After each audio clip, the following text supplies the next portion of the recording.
Hi ನಮಸ್ಕಾರ. ಜಿಗಿ ಜಗತ್ತಿಗೆ ಸ್ವಾಗತ. ನನ್ನ ಕೈಯಲ್ಲಿ ಏನಿದೆ ಈ ಸಾಧನ ನೀವೆಲ್ಲರೂ ನೋಡಿರ್ಬೋದು. ಇದೀಗ ಇಂಡಸ್ಟ್ರಿಗಳಲ್ಲಿ ಅಥವಾ ಈ ಮನೆಗಳಿಗೆ ಪಂಚಾಯತ್ ಅಥವಾ ಮುನ್ಸಿಪಾಲಿಟಿಯನ್ನು ನೀರು ಸಪ್ಲೈ ಮಾಡ್ತಾರೆ. ಅದರಲ್ಲಿ ನೀರಿನ ಎಷ್ಟು ಮಾಪನ ಒಳಗೆ ನಾವು ಖರ್ಚು ಮಾಡಿದ್ದೇವೆ ಅದನ್ನು ನೋಡಲಿಕ್ಕೋಸ್ಕರ ಇರುವಂಥದ್ದು. ಹಾಗೆ ಇದನ್ನು ಇಂಥ ಡಿವೈಸನ್ನು ಉಪಯೋಗ ಮಾಡಿ ಹೊಸದಾಗಿ ಒಬ್ಬರು ಕೃಷಿಕರು ಇನ್ನೋವೇಷನ್ ಮಾಡಿದ್ದಾರೆ. ಕೃಷಿ ಕ್ಷೇತ್ರದಲ್ಲಿ ಯಾವ ರೀತಿ ಇದನ್ನು ಉಪಯೋಗಿಸ್ಬೋದು ತೋರಿಸಿಕೊಟ್ಟಿದ್ದಾರೆ. ಹಾಗೆ ನಾವು ಅವರನ್ನೇ ಮಾತಾಡಿಸುವ, ಬನ್ನಿ. ನಮಸ್ಕಾರ. ನಮಸ್ಕಾರ. ಇವರು ಸುಳ್ಯ ತಾಲೂಕು ನೆಲ್ಲೂರು ಕೆಂಪರಾಜ ಗ್ರಾಮ ಇವರು ಸುಬ್ರಹ್ಮಣ್ಯ ಪ್ರಕಾಶ್ ಅಂತ. ಹಾಗೆ ಇದನ್ನು ಇನ್ನೋವೇಷನ್ ಮಾಡಿದವರು ಇವರೇ. ಹಾಗೆ ಅವರನ್ನು ಸಂಪೂರ್ಣವಾಗಿ ಇದರ ಬಗ್ಗೆ ಕೇಳಿ ತಿಳ್ಕೊಳ್ಳುವ, ಬನ್ನಿ. ಹಲೋ ಪ್ರಕಾಶ್ ಅವರೇ, ನಿಮ್ಮ ಸಾಧನ ಜೊತೆಯಲ್ಲಿ ನಾವು ಈಗ ನಿಮ್ಮನ್ನು ನೋಡ್ತಾ ಇದ್ದೇವೆ. ಹಾಗೆ ನಮಗೆ ಭಾಳಷ್ಟು ಹೆಮ್ಮೆ ಅನ್ನಿಸ್ತದೆ. ನಿಮ್ಮ ಒಂದು ಏನು ನೀವು ಕೃಷಿ ಕ್ಷೇತ್ರದಲ್ಲಿ ಒಂದು ಸಾಧನವನ್ನು ಕಂಡುಹುಡುಕಿದ್ದೀರಿ. ಹಾಗೆ ಅದರ ಬಗ್ಗೆ ವಿವರಿಸ್ತಾ ಹೋಗ್ತೀರಾ? ಇದರಲ್ಲಿ ದೊಡ್ಡ ವಿಶೇಷ ಏನಿಲ್ಲ.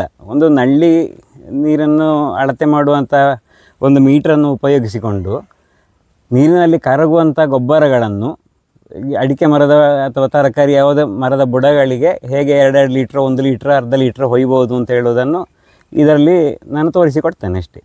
ನಾನು ಇಲ್ಲಿ 1,500 ಲೀಟರಿನ ಟ್ಯಾಂಕ್ ಇಟ್ಟುಕೊಂಡಿದ್ದೇನೆ. ಇದರಲ್ಲಿ 1,500 ಲೀಟ್ರ್ ಲಿಕ್ವಿಡ್ ಫರ್ಟಿಲೈಸರನ್ನು ನಾನು ರೆಡಿ ಮಾಡಿಕೊಳ್ತೇನೆ. ಇಲ್ಲಿಂದ ನನಗೆ ಇಲ್ಲಿ ಪೈಪ್ಲೈನು ಇಲ್ಲೇ ಆಗಿ ಹೋಗಿ ತೋಟಕ್ಕೆ ಅಲ್ಲಿ ಪಾಯಿಂಟ್ಗಳನ್ನು ಇಟ್ಟುಕೊಂಡಿದ್ದೇನೆ. ಇನ್ನು ಇಲ್ಲಿ ಗೇಟ್ ವಾಲನ್ನು ಬಿಟ್ಟರೆ ಅದು ಇಡೀ ತೋಟಕ್ಕೆ ಹೋಗ್ತದೆ. ಈಗ ಇಲ್ಲಿ ಇದು ಸ್ಟಾರ್ಟಿಂಗ್ ಪಾಯಿಂಟ್ ಇಲ್ಲಿದೆ. ಇಲ್ಲಿ ನಾವು ಅದನ್ನು ನಿಮಗೆ ಹೇಗೆ ಬಿಡುವುದು ಅಂತ ತೋರಿಸ್ತೇವೆ.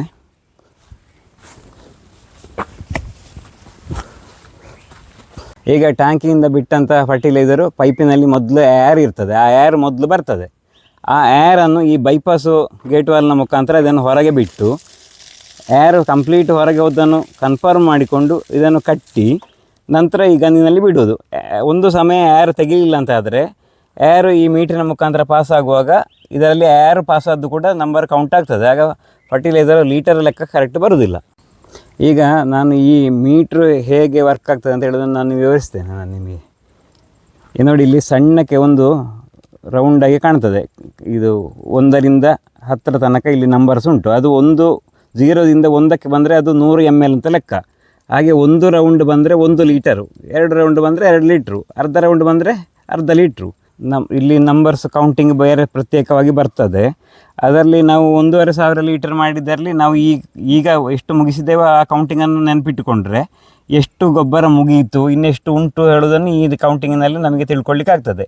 ದೊಡ್ಡ ತೆಂಗಿನ ಮರಕ್ಕೆಲ್ಲ ಬಿಡುವುದಿದ್ರೆ ಈ ಮೀಟ್ರನ್ನು ನೋಡಿಕೊಂಡು 5 ಲೀಟ್ರು 10 ಲೀಟ್ರು ಅಂತ ಹಾಗೆ ಕೂಡ ಬಿಡ್ಬೋದು. ಇದನ್ನು ಸಣ್ಣದನ್ನು ನೋಡಿಕೊಳ್ಬೇಕು ಅಂತಿಲ್ಲ. ನಾವು ಈ ಸಣ್ಣ ಮೀಟ್ರನ್ನು ನೋಡಿಕೊಂಡು 1 ಲೀಟ್ರ್ ತೆಗೆಯುವುದು ಹೇಗೆ ಅಂತ ನೋಡುವ. ಇದೀಗ 1 ಲೀಟರ್ನ ಜಾರು.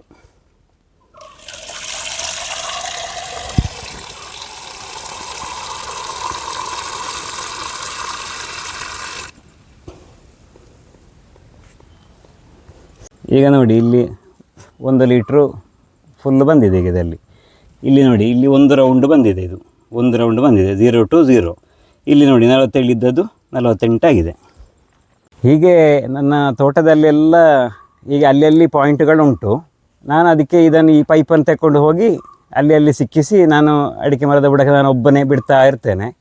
ಹಾಗೆ ನನಗೆ ತುಂಬ ಸುಲಭ ಆಗ್ತದೆ ಇದು. ಇಲ್ಲದ್ರೆ ಡ್ರಮ್ಮಿನಲ್ಲಿ ಹಾಕಿ ಅದನ್ನು ಬಕೆಟ್ನಲ್ಲಿ ತಗೊಂಡೋಗಿ ಇಲ್ಲಿ ಕೈ ನೋವಾಗುವುದು, ಮತ್ತು ನನಗೆ ಒಂದು ಕಾಲು ಕೂಡ ಸರಿ ಇಲ್ಲ, ಒಂದು ಕಾಲು ಡ್ಯಾಮೇಜು. ಹಾಗೆ ಅದನ್ನು ಹೊತ್ತುಕೊಂಡು ಹೋಗಲಿಕ್ಕೆ ಎತ್ತರ ತಗ್ಗಿರೋ ಜಾಗದಲ್ಲಿ ಹೋಗಲಿಕ್ಕೆಲ್ಲ ಆಗೋದಿಲ್ಲ. ಹಾಗೆ ಇದರಲ್ಲಿ ನಾನು ಒಂದು 5-6 ವರ್ಷದಿಂದ ಇದನ್ನು ಅಳವಡಿಸಿಕೊಂಡು ನಾನು ಒಬ್ಬನೇ ಮಾಡ್ತಾ ಇರ್ತೇನೆ ಇದನ್ನು. ಸುಬ್ರಹ್ಮಣ್ಯ ಪ್ರಕಾಶ್ ಅವರು ನಮ್ಮ ಈ ರೈತ ಉಪಯೋಗಿ ಸಾಧನವನ್ನು ನಮಗೆ ತೋರಿಸಿಕೊಡೋದಕ್ಕೆ ಧನ್ಯವಾದಗಳು ನಾನು ನಿಮ್ಮೆಲ್ಲರ ಪರವಾಗಿ ಸಮರ್ಪಿಸ್ತೇನೆ. ಹಾಗೆ ನನ್ನ ಈ ವಿಡಿಯೋ ಇಷ್ಟವಾಗಿರ್ಬಂತ ಭಾವಿಸ್ತೇನೆ. ನನ್ನ ವಿಡಿಯೋ ಇಷ್ಟವಾದಲ್ಲಿ ಲೈಕ್ ಮಾಡಿ, ಶೇರ್ ಮಾಡಿ ಹಾಗೂ ಸಬ್ಸ್ಕ್ರೈಬ್ ಮಾಡಿ. ಬಾಯ್.